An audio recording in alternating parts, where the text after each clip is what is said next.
सर्दियों की आमद के साथ ही ना सर्दी ने ये तो बता दिया कि भैया इस दफ़ा मैं ज़ोरों शोरों से बरसूंगी और अपनी जो तैयारी है ना वो भी आपने खूब करनी है।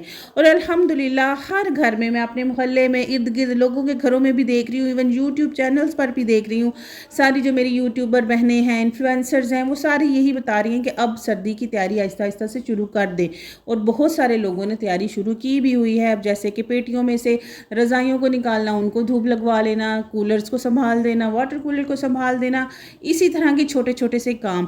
आज के ब्लॉग में आपके साथ इस तरह के काम तो शेयर नहीं करूंगी क्योंकि ये काम तो वो हैं जो आप सब ने कर लिए, लेकिन मैं आपके साथ कुछ ऐसे टिप्स शेयर करूंगी जो मैं अपनी रूटीन में फॉलो करती हूँ और मुझे ना इससे बड़ा ही फ़ायदा होता है। इससे मेरा जो घर है ना वो, और ख़ास तौर पे जो मेरी अलमारियाँ हैं कि सर्दियों के कपड़ों की वजह से वो ऐसे भरी भी नहीं रहती हैं, मेरी अलमारियों को भी ना मैं सांस लेने की जगह देती हूँ। तो बस जी, आज का व्लॉग इंटरेस्टिंग और इन्फॉर्मेटिव होगा। अगर आप मेरे चैनल पर न्यू हैं तो प्लीज़ प्लीज़ प्लीज़ मेरे चैनल को सब्सक्राइब, वीडियो को लाइक एंड शेयर ज़रूर कीजिएगा। तो वीडियो को स्टार्ट करते हैं। हमेशा ना मेरी कोशिश होती है कि जब भी मैं गर्मी और सर्दी के कपड़े निकालूँ ना, उससे पहले मैं जो कपड़े धोने वाले होते हैं ना, जितने भी उनको वॉश करती हूँ। उससे फ़ायदा ये होता है कि हमारे जो कपड़े ऐसे हों जो हमारे बच्चों को नेक्स्ट ईयर पूरे नहीं आने, या जो हमारे कपड़े बाद में फिर धुलाई की वजह से रह जाते हैं अंदर अलमारियों में या पेटियों में नहीं जाते, वो फिर इधर उधर पूरा सीज़न भटकते रहते हैं और हमारे लिए भी वो परेशानी होती है। तो जब भी आप लोग भी कपड़ों को निकालें या आप कपड़ों की जो है वो शफलिंग करने लगती है ना, तो सबसे पहले लॉन्ड्री कर लिया करें। उसके बाद अब बच्चों के कपड़े तो ऐसे हैं कि ग्रोइंग एज में जब हमारे बच्चे होते हैं उनके कपड़े जो हैं उनके साइजेस चेंज होते रहते हैं। मेरे साथ भी यही इशू था। मेरे दो बेटे हैं अल्हम्दुलिल्लाह, लेकिन यह है कि बड़े बेटे के कपड़े छोटे को पूरे आ जाते हैं, लेकिन जो छोटे के छोटे हो जाएं वो तो फिर मैं किसी को ही दूंगी ना, किसी को ही डोनेट करूंगी। तो इसमें ना यहाँ पर कुछ ऐसे कपड़े थे जो मेरे बेटे को आने वाले सीज़न में जो गर्मियों के थे वो भी पूरे नहीं आने थे, और जो सर्दियों के थे वो उसको ऑलरेडी छोटे हो चुके थे, और उनको अलमारियों में भर के रखना एक बड़ी बेवकूफ़ी है। मैंने उन सारे कपड़ों को जो गर्मियों वाले थे उनको भी निकाल दिया, और जो सर्दियों वाले हैं जो किसी ने इस सीज़न में पहनने हैं वो भी मैंने उनको डोनेट कर दिया। और ये सारे वो कपड़े हैं जो मेरे बच्चों को नेक्स्ट पूरे नहीं आने वाले हैं, इस सीज़न में बिल्कुल भी नहीं पूरे। इसमें अब जो विंटर के कपड़े हैं वो भी टाइमली अगर हम किसी को डोनेट कर देना, तो देखें हमारे बच्चे अगर बड़े हुए हैं तो उनके साइजेस चेंज हुए हैं, तो किसी को भी इसी तरह कपड़ों की ज़रूरत होगी। हमेशा अपने इर्द गिर्द ना नज़र रखा करें, जो लोग इस चीज़ के ज़रूरतमंद हों उनको ज़रूर ना डोनेट कर दिया करें। चीज़ों को अंदर पायल्स में ना सजा सजा के ना रखा करें। अब बाकी जो कपड़े ऐसे थे जो गर्मियों के ना, अब खास तौर पर निकर्स बच्चे नहीं पहन रहे, इन सारी निकर्स को ना मैंने एक गठरी में बांध के रख दिया, और इस गठरी को भी अंदर नहीं रखूंगी क्योंकि जैसे ही सर्दी बहुत ज़्यादा होगी बच्चों की जितनी टी शर्ट्स हैं वो भी सारी इसी में रखूंगी, और फिर इस गठरी को बांध के ना संदूक के अंदर डाल दूंगी। दूसरी चीज़ ये है कि देसी घी, सर्दियों में कोशिश किया करें कि अपने बच्चों को और ख़ुद भी देसी घी इस्तेमाल करें। देसी घी का वो पांडा, पंजीरी, जो भी आप लोग उसको बोलते हैं, वो ज़रूर बनाइएगा। मैं भी बनाऊंगी और इंशाल्लाह आप लोगों के साथ रेसिपी शेयर करूंगी। थोड़ी सी मैं लोगों से ना पीछे हो जाती हूँ, कंटेंट शेयर करने में थोड़ी सी पीछे हो जाती हूँ। उसकी वजह ये है कि मेरा घर पे ना एक सैलून का सेटअप है, और मेरा वो काम जब आ जाता है तो मुझे बिल्कुल टाइम नहीं मिलता, और वो काम ऐसा है कि हम वो काम करते वक्त मैं वीडियो बना नहीं सकती क्योंकि जाहिर सी बात है लोगों की परमिशन का इशू होता है। यहाँ पर ना मैंने मलाई थी ना, उसको बस ना थोड़ा सा दही डाल के ना तो जाग लगा के रखा हुआ था, और सर्दी का मौसम है इसलिए ना ये थोड़ा सा टाइम ले रहा था, लेकिन 5 से 10 मिनट में ना ये मेरा मक्खन जो है वो बड़ा अच्छा सा बन के रेडी हो गया था।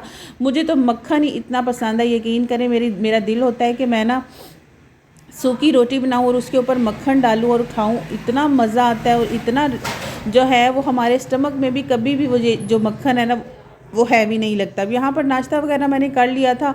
नाश्ता वगैरह कर लेने के बाद ना ये जो पोने हैं ना मेरे, ये काफ़ी गंदे हो चुके थे, तो मैंने कहा कि चलो इनको भी ना लगे हाथ धो लूँ। किचन में जब मैं काम कर रही हूँ ना तो मैं हमेशा ही मल्टीटास्किंग करती हूँ। मैं आप लोगों से हमेशा ही ये बात करती हूँ कि किचन में अपने टाइम को हमेशा बचाने के लिए और अपने किचन को हमेशा साफ़ सुथरा रखने के लिए जितना हो सके आप लोग मल्टीटास्किंग करें। आपका किचन हमेशा चमकता हुआ साफ़ सुथरा नज़र आएगा। अब यहाँ पर पोनों को ना मैंने क्या किया कि सादा पानी लिया, उसके ऊपर चूल्हे के ऊपर पानी रखा, उसमें मैं ना पोने वगैरह धोने के लिए या पोछा वगैरह धोने के लिए ना मैंने ना बिल्कुल सस्ता सा, ये जो लोकल शॉप्स वाले खुद सर्फ बनाते हैं ना, मैंने ये सर्फ रखा हुआ होता है। ये 100-200 रुपये का किलो मिल जाता है। और ना जो दूसरा एक्सपेंसिव सर्फ़ है वो डालने से भी बेहतर है कि हम इसी सर्फ़ से ना धो लें। अब यहाँ पर जब तक मेरे कपड़े वॉश हुए थे ना, एक दफ़ा ना पोनों को इस तरह से ना अच्छा सा उबाला आ गया, तो मैंने सोचा कि इसको 2 दफ़ा वॉश करूँ, क्योंकि मेरे पोने काफ़ी गंदे हुए थे। मुझे तकरीबन 2 हफ़्ते हो गए थे मैंने इनको वॉश नहीं किया था, तो मुझे इनको देख देख के ना सरदर्दी भी बड़ी होती थी। और इस तरीके से आप वॉश कीजिएगा, आपकी जो पोने हैं ना वैसे चमकदार हो जाएंगे, क्योंकि पोनों में सिर्फ एक चिकनाई ही तो होती है। और गर्म पानी के साथ आप इसको उबालें और इसकी सारी चिकनाई जो है वो निकल जाती है। कोई एक्स्ट्रा चीज़, कोई सिरका, कुछ भी आपने इसके अंदर नहीं डालना। अच्छा, मेरी ना हमेशा ये कोशिश होती है कि मैं जो भी चीज़ बनाऊँ उसमें ना मैं सब्ज़ी ज़रूर ऐड करूँ। घर में ज़्यादातर तो गोश्त ही बनता है, और गोश्त के अंदर ना मैं हमेशा कोशिश करती हूँ कि कोई ना कोई सब्ज़ी ज़रूर ऐड करूँ, चाहे वो आलू गोश्त हो, टिंडे गोश्त हो, शलजम गोश्त हो, कुछ भी हो, लेकिन बीच में सब्ज़ी ज़रूर ऐड करती हूँ कि इसी बहाने से चले बच्चे किसी ना किसी तरीके से जो सब्ज़ी है ना वो उसको ज़रूर खा ले। ये ना पालक मैंने कल शाम को ली थी, 100 रुपये की किलो मुझे मिली थी, तो मेरे जब तक पोने धुल रहे थे मैंने कहा चलो जी पालक को भी धो लेती हूँ। आज वैसे मैंने खाना नहीं बनाना था, क्योंकि लेफ़्ट ओवर काफ़ी सारे सालन पड़े थे, तो मैंने कहा था कि आज बच्चों को वही दूंगी। लेकिन पालक को धो के उबाल के रख दिया कि नेक्स्ट जो दिन है ना उसके लिए जो मेरा काम है वो भी आसान हो गया। और इस तरह से पता है क्या होता है कि अगर हमने एक दिन पहले ही अपने खाने की प्लानिंग करके रखी हुई है ना, तो हमारे लिए जो नेक्स्ट डे सबसे बड़ा मसला होता है कि आज के दिन पकाया क्या जाए, वो मसला हमारा हल हो जाता है। क्योंकि हम लोगों को ना उस चीज़ में फिर इतना टाइम सोचना पड़ता है कि घर के काम वगैरह कर लेने के बाद कि यार पकाया क्या जाए, या काम कर भी रही है ना तो उस टाइम भी हमारे माइंड में एक ही चीज़ चल रही होती है कि आज पकाएं क्या।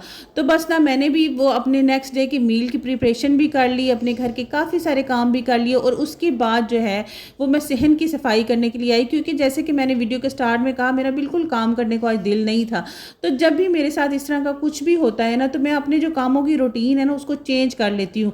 मैं काम ज़रूरी नहीं है कि अगर हमने सबसे पहले सफाई ही करनी है तो बस सफाई ही करूँगी, नहीं, जो काम मेरा करने को दिल करेगा मैं वही करती हूँ सबसे पहले। हाँ, बस मैं करती ये हूँ कि जो चीज़ें वगैरह है ना उनको अपनी जगह पे रख देती हूँ, ताकि अचानक से अगर घर पे कोई मेहमान आ भी जाए ना तो वो ये ना कहे कि 11-12 बज गए और तुम तो गंद मचा के बैठी हुई। क्योंकि औरतें हैं ना, तो औरतें बातें सुनाने से बाज नहीं आती हैं, वो कहीं ना कहीं से कोई ना कोई बात आपको सुना ही देती हैं, चाहे कोई मोहल्लेदार औरत हो या कोई और हो।